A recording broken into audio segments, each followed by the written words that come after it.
ಸ್ವಾತಿ ರಿಯಾಗೆ ನಡೆದ ಎಲ್ಲಾ ವಿಚಾರಗಳನ್ನು ಹೇಳ್ತಾಳೆ. ಸ್ವಾತಿ ಆ ಹಾಸ್ಟೆಲ್ ಅಲ್ಲಿ 3 ತಿಂಗಳ ಹಿಂದೆವರೆಗೂ ಇರ್ತಾಳೆ. ಕಳೆದ 3 ತಿಂಗಳಿಂದ ಸ್ವಾತಿ ಕಾಣೆ ಆಗಿರ್ತಾಳೆ. ಎಲ್ ಹೋಗಿದ್ದಾಳೆ, ಏನ್ ಮಾಡ್ತಿದ್ದಾಳೆ, ಬದುಕಿದಾಳ, ಸತ್ತಿದಾಳ, ಎಲ್ಲಿದ್ದಾಳೆ ಅನ್ನೋ ಸುಳಿವು ಯಾರಿಗೂ ಗೊತ್ತಿಲ್ಲ. 090 ರೂಮ್ ಕೂಡ 3 ತಿಂಗಳಿಂದ ಕ್ಲೋಸ್ ಆಗಿದೆ. ಇನ್ನು ಸ್ವಾತಿ ಐಟಮ್ಸ್ ಎಲ್ಲ ಅದೇ ರೂಮಲ್ಲಿದೆ. ಆ ರೂಮ್ಗೆ ಯಾರೂ ಬಂದಿಲ್ಲ ಅನ್ನೋ ವಿಷಯ ಪ್ರೀತಿ ಹೇಳ್ದಾಗ ರೀನ್ಗೆ ಇದನ್ನ ಯಾವ್ದು ನಂಬಕ್ಕಾಗ್ತಿರ್ಲಿಲ್ಲ. ರೀನ್ಗೆ ಜೋರಾಗಿ ಅಳಬೇಕು ಅಂತ ಅನ್ಸುತ್ತೆ.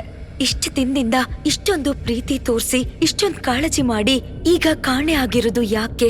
ಇಷ್ಟು ದಿನ ನಗ್ನಗ್ತಾ ನನ್ ಜೊತೆಲಿದ್ದ ಆ ಭಾವನೆ ನನ್ನ ಭ್ರಮೆನಾ ಅಥವಾ ಸುಳ್ಳ? ಸ್ವಾತಿ ಮಿಸ್ ಆಗಿದ್ದಾಳೆ ಅಂದ್ಮೇಲೆ ನನಗ್ ಯಾಕೆ ಕಾಣ್ಸದ್ಲು? ಈ ಸ್ವಾತಿ ಯಾರು? ನನ್ ಜೊತೆ ಯಾಕಷ್ಟೊಂದ್ ಚೆನ್ನಾಗಿದ್ಲು? ನನಗೆ ತಾಯಿ ಪ್ರೀತಿನ ಯಾಕೆ ಕೊಟ್ಲು? ಹೀಗೆ 108 ಭಾವನೆಗಳು, 108 ಆಲೋಚನೆಗಳು ರೀನ್ ಮನ್ಸಿಗೆ ಬರ್ತಾ ಇರುತ್ತೆ. ರೀನ್ಗೆ ಇದಕ್ ಯಾವ್ದಕ್ಕೂ ಉತ್ತರ ಸಿಗಲ್ಲ. ಅವಳಿಗೆ ತಲೆ ಚಿಟ್ಟಿಡ್ದಂಗಾಗತ್ತೆ. ಏನ್ ಮಾಡ್ಬೇಕು ಅಂತ ಗೊತ್ತಾಗಲ್ಲ. ಮನಸ್ ತುಂಬಾ ದುಃಖ.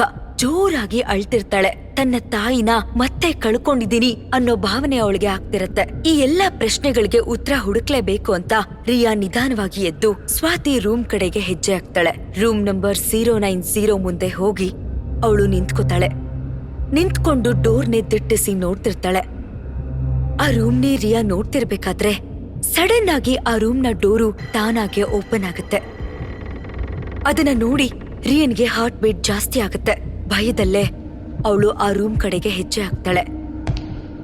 ರೂಮ್ ಒಳಗೆ ಒಂದು ಹೆಜ್ಜೆನ ಇಡ್ತಾಳೆ. ರೂಮ್ ಒಳಗೆ ಇಣಿಕಿ ನೋಡ್ತಾಳೆ. ರಿಯನ್ಗೆ ಏನೋ ಕಾಣ್ಸತ್ತೆ. ಅದನ್ನ ನೋಡಿ ಭಯದಿಂದ ಜೋರಾಗಿ ಅಮ್ಮ ಅಂತ ಕಿರ್ಚ್ಕೊಂಡು ತಲೆ ಸುತ್ತಿ ಕೆಳಗ್ ಬೀಳ್ತಾಳೆ.